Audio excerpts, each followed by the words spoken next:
আমরা ঘুমন্ত অবস্থায় ছিলাম।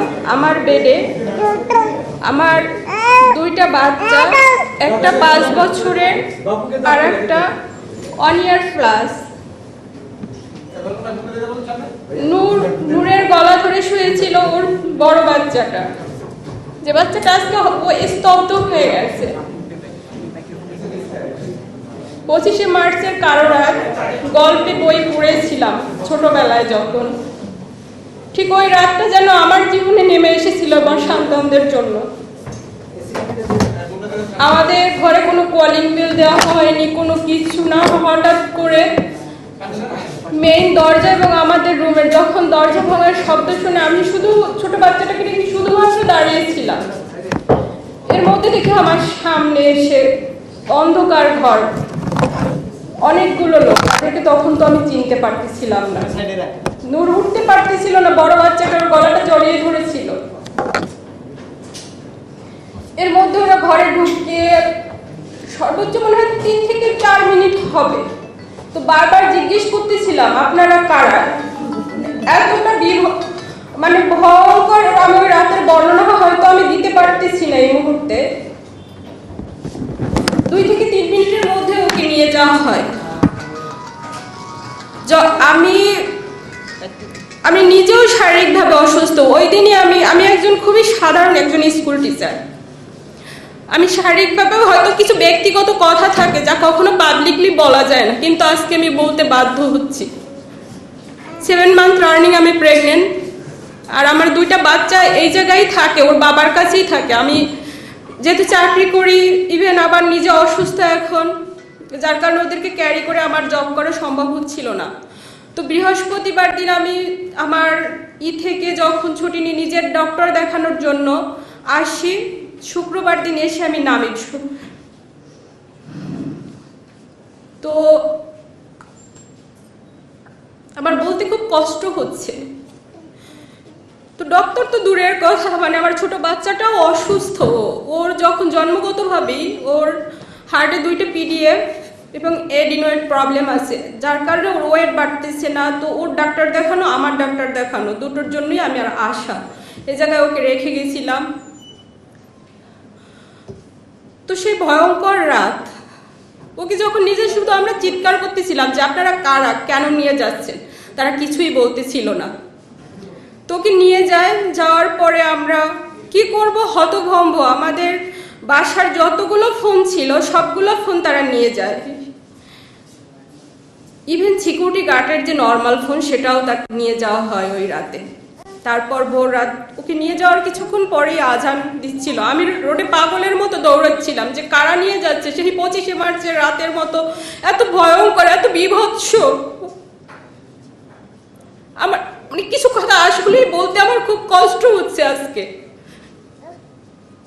ওরা আমাকে ধরেছিল এমন ভাবে, শুধু আমি জানতে চাচ্ছিলাম যে কেন নিয়ে যাচ্ছে। আবার বাচ্চাটা থর থর করে কান্না করতেছিল, বড় বাচ্চাটা ভয়ে সে কান্না করতে পারতেছিল না। ইভেন ওর সাথে তার আগেও একটা ইনসিডেন্ট আমাদের বাসায় ঘটে গেছিল।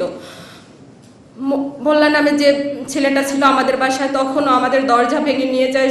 মানসিকভাবে ও ট্রমা চলে যায়, ওর কথা বলো। আর 5টা সাধারণ বাচ্চার মতো ওর লাইফটা এখন নেই। যাই হোক, তখন নিয়ে যাওয়ার পরে আমরা ডিবি কার্যালয়ে যাই মিন্টু রোডে 7টার দিকে।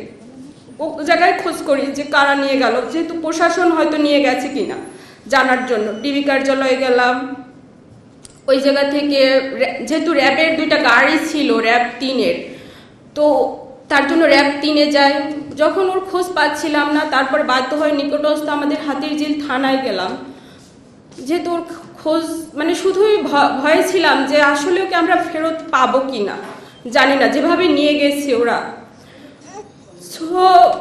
2বার করে হাতিরঝিল থানা যায়। তারা বলে আমাদের কাছে কোনো তথ্য নেই। যে অনেক সময় কোনো এলাকায় মানে এরকম যদি করা হয় তাহলে নিকটস্থ থানাকে ইনভলভ করা হয়, তাদেরকে জানানো হয়। সো তাদের কাছে বারবার যাওয়া, তারাও কোনো তথ্য দিচ্ছিল না।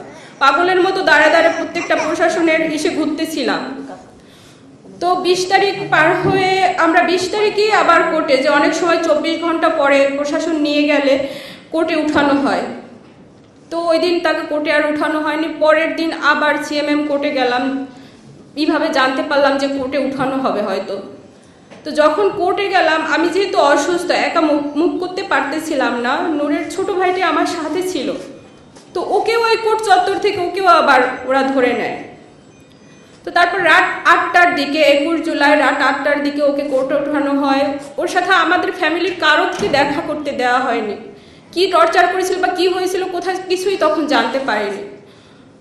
আইনজীবীদের মাধ্যমে জানতে পারি যে ওকে যখন কোর্টে উঠানো হয়, ও নিজ মুখে মহামান্য আদালতকে ওর উপরে ওই নিখোঁজ অবস্থায় যে শারীরিকভাবে টর্চার করা হয়েছিল, প্রত্যেকটা নির্যাতনের মানে আঘাতের চিহ্ন সে নিজের টি শার্ট খুলে জজ সাহেবকে দেখিয়েছিলেন। কিন্তু তারপরেও তাকে আবার 5 দিনের রিমান্ড মঞ্জুর করে।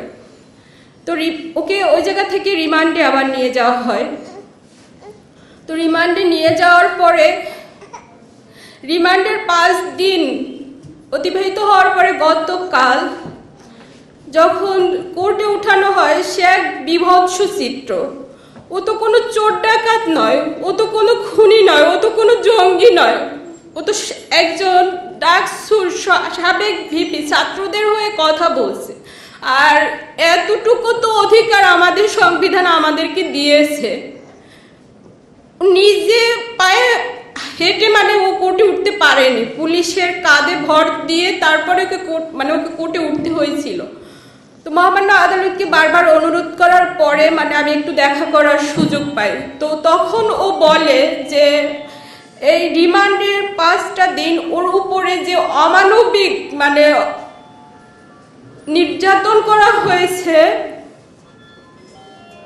যেটা বলতে আমার মানে একটা মানুষের উপরে এরকম জানোয়ারের মতো, আমি জানি না অন্য কোথাও হয় কিনা। আগে শুনেছি রিমান্ডে নেওয়া হয় জিজ্ঞাসাবাদের জন্য, বাট এতটা ভয়ঙ্কর ভাবে ওর উপরে অত্যাচার করা হয়েছে যেটা বলতে আজকে আমার হয়তো সন্তানদের সামনে, ওরা এখনো জানে না। আমার বাচ্চাটা যখন আমি বের হই বাসা থেকে, বারবারও জিজ্ঞেস করে, মা তুমি বাইরে যাচ্ছ কেন, তুমি আমার বাবাকে নিয়ে আসতেছো না, বাবাকে ফোন দাও। কারণ ওকে ওর বাবাকে ছাড়া ও ঘুমোতে পারে না, ওর বাবার কাছেই ও যেহেতু থাকে। ওকে গোসল করায় দেয়, খাইয়ে দেয়। জানি না ও সন্তান হিসেবে কিরকম, হাজবেন্ড হিসেবে কিরকম, বাট ওর সন্তানদের জন্য সর্বোচ্চটুকু ও করে। তো ও যখন বারবার বলে, আমার কাছে জানতে চায়, বাবাকে ফোন দাও, বাবা কেন আসে না, এই উত্তরগুলো আমার কাছে নেই। আমি কি বলবো, এখনো জানে না। ওর সামনে হয়তো আমি এখন বলতেছি ওর বাবা কোথায় আছে, কিভাবে আছে, বলি যে ও হয়তো দেশের বাইরে, ও জানে যে দেশে গেছে, ও আসবে, সেই অপেক্ষা করে ও। তো যখন ও বলতেছিল ওই রিমান্ডের অবস্থায় ওর পা দুটো ঝুলায় উপরের দিকে, তারপরে ওকে মানে শারীরিকভাবে যত নির্যাতন আছে, ইনজেকশন পুশ করা হয়েছে, সেটা স্লো পয়জনিং কিনা জানি না, ইলেকট্রিক শক দেওয়া হচ্ছে। নির্যাতনের মানে এতটা অসহ্য যন্ত্রণা যেটা সহ্য করতে না পেরে অনেক 3-4 বার ও জায়গায় সেন্সলেস হয়ে গিয়েছিল। ওর সাথে কি হয়েছে নিজেও বলতে পারেনি। 250-টিরও বেশি ডিজাইন অপশন নিয়ে ওয়ালটন স্মার্ট ফ্রিজ, বোঝে আপনার প্রয়োজন।